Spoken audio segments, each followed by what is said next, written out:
Hola jóvenes, ahí teníamos la presentación de la evolución al estilo de los Simpsons. Esta clase jóvenes tiene que ver con la siguiente pregunta: ¿cómo sabemos que existe la evolución biológica? La pregunta que les dejo abierta para que a través de la clase vayamos respondiendo.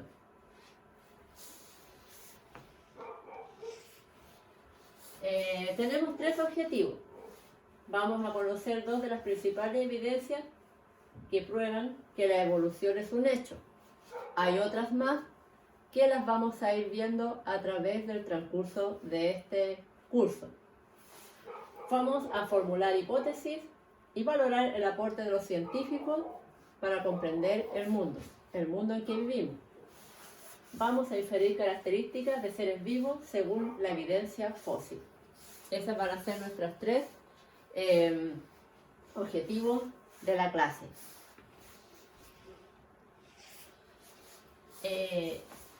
¿Cuáles son las evidencias de la evolución de los organismos?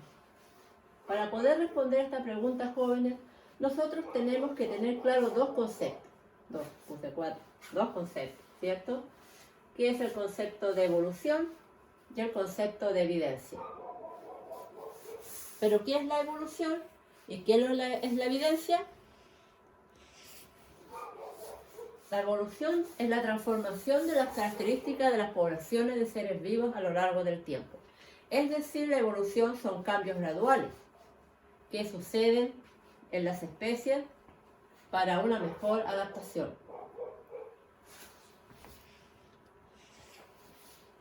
Y la evidencia es la interpretación de distintos fenómenos naturales. La evidencia es la prueba de que la evolución es un hecho. Nosotros tenemos que pensar, jóvenes, que nuestro paso por la vida es demasiado cortita.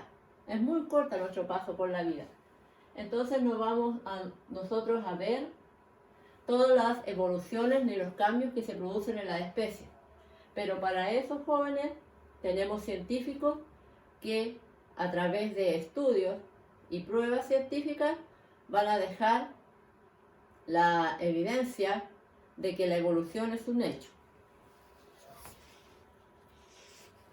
Una de las primeras pruebas que demuestran que la evolución es un hecho y no una fantasía o una falacia son las pruebas paleontológicas.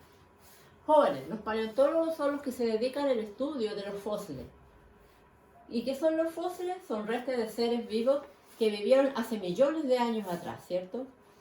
Ellos preservaron en rocas sedimentarias, en ámbar, en hielo, han dejado huellas también, pisadas, huevos fosilizados, incluso hasta excrementos.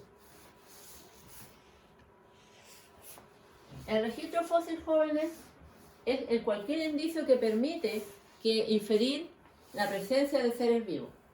Por ejemplo, el hecho de encontrarse con estructuras óseas, encontrarse con caparazones, con conchas, con huellas de pisadas, marcas que dejan las hojas de las plantas, huevos y excrementos. Esos son indicios de un registro fósil y nos indican que hace millones de años atrás existieron especies que se han extinguido o bien han ido evolucionando paso a paso, gradualmente a través de los millones de años. En la foto que vemos acá abajo, jóvenes, esto es un registro fósil. ¿Qué es lo que muestra este registro? ¿O qué es lo que muestra esta foto? Son huevos de dinosaurios fosilizados. ¿Bien? Me gustaría que ustedes observaran la posición de estos huevos. Si se ven ordenados, desordenados, cuidados, descuidados. Eso después, más adelante, lo vamos a analizar cuando nos toquen las clases sucesivas. Pero ¿cuál es el objetivo de la paleontología? Sabemos que ha demostrado con hechos y con pruebas o evidencias de que la evolución existe, es un hecho. ¿Pero qué permite? Y permite inferir los cambios de la biodiversidad a lo largo del tiempo. Por ejemplo, aquí tenemos registros fósiles de animales, especies, ¿cierto? Un registro fósil que es el cerebro del humano, de un ser humano, antiguamente jóvenes, los homínidos tenían un cráneo muy pequeño, pero al pasar los millones de años, este cráneo fue creciendo dependiendo de las habilidades que vamos adquiriendo como seres humanos a través de los millones de años. Habilidades jóvenes que cada vez se hacen más tecnológicos, en el caso de nosotros. Acá tenemos el diente de sable, el tigre diente de sable, que tiene los colmillos largos. Ahora el tigre no tiene los colmillos tan largos, los tiene más cortos, ¿verdad? Quizás antiguamente los necesitaba para cazar presas más grandes. Ahora no tiene tanta necesidad de cazar quizás una presa más grande que él.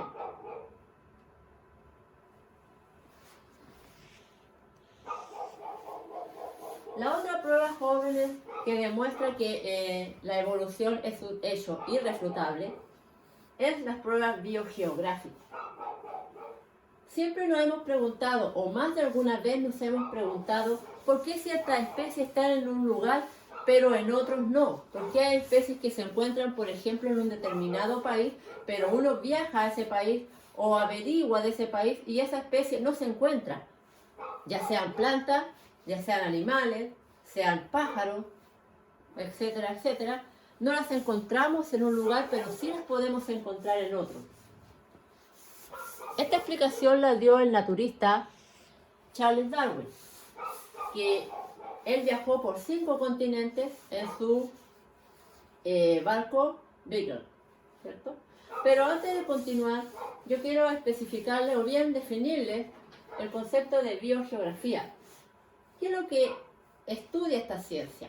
Estudia la distribución geográfica y la diversidad de las especies. Estudia dónde están distribuidas las especies a lo largo de los continentes y por qué están distribuidas de esa manera. ¿Qué hace que cada especie o una especie determinada esté en un lugar geográfico y en otro no? Aquí tenemos fotos del naturista Charles Darwin. Aquí en su libro El origen de las especies y acá Darwin, El origen del hombre. Y obviamente escribió otros manuscritos, pero este es uno de los más importantes, ¿ya? O más conocidos que tiene Charles Darwin. Como les dije recién, el naturalista inglés Charles Darwin viajó durante 5 años a través de todos los continentes y viajó alrededor del mundo. ¿Para qué? Para demostrar justamente por qué hay especies que viven en una región determinada y otras no. Y él hizo registro de la distribución de estos organismos a lo largo de su viaje. ¿Y qué concluyó él? Concluyó que aquellos organismos que habitan juntos en un determinado lugar, en un determinado hábitat, evolucionan de una manera similar.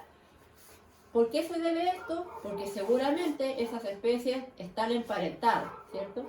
Acá tenemos un ejemplo de escarabajo. Cuando están viviendo en un mismo hábitat, obviamente van a dar descendencia fértil con unos rasgos o características muy parecidas.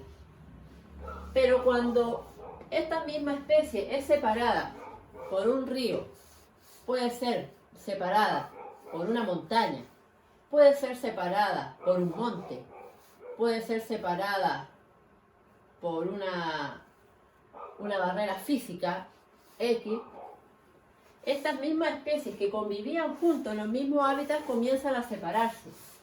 Y al separarse, obviamente, empieza a quedar un grupo A y un grupo B, por decirlo así.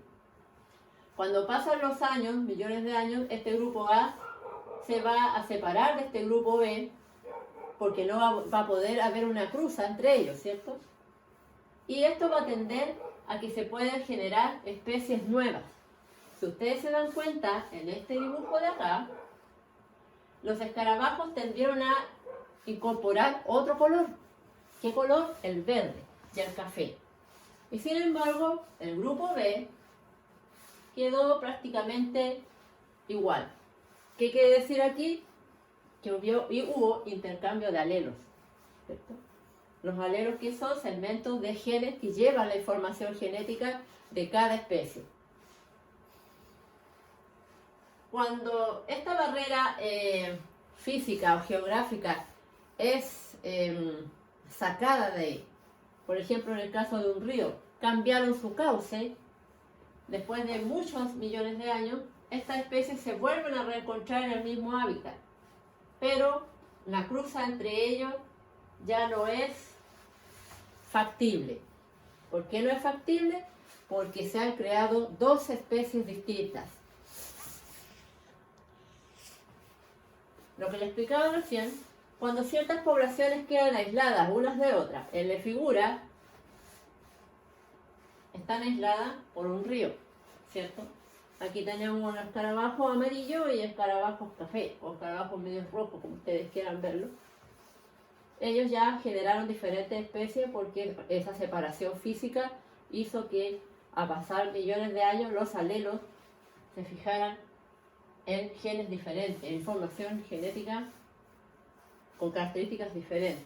Entonces, cuando ciertas poblaciones quedan aisladas, tienden a evolucionar hacia formas diferentes, pudiendo iniciarse un proceso de formación de nuevas especies que se denominó especiación. Esta idea de especiación o definición de especiación, jóvenes, fue calificada por Charles Darwin. Él, en los viajes que tuvo a través del Beagle, su barco, él pudo darse cuenta de esta situación. Y de él emana el concepto de especiación. Jóvenes, la clase va a continuar, vamos a seguir hablando de este tema, pero los invito, jóvenes, a que se puedan suscribir al grupo Profe Patti Villalobos del Liceo Japón 2020, donde voy a subir las clases, voy a subir links, voy a subir las guías que van a ser evaluadas.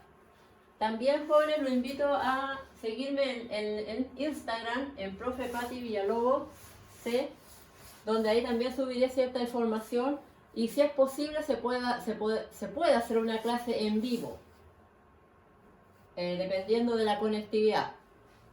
Si tienen alguna duda, jóvenes, ya saben mi WhatsApp, saben mi correo electrónico, pueden preguntarme a través de este grupo, pueden preguntarme a través de Instagram. Están todas las instancias de búsqueda de las dudas, búsqueda de respuesta a sus dudas, jóvenes.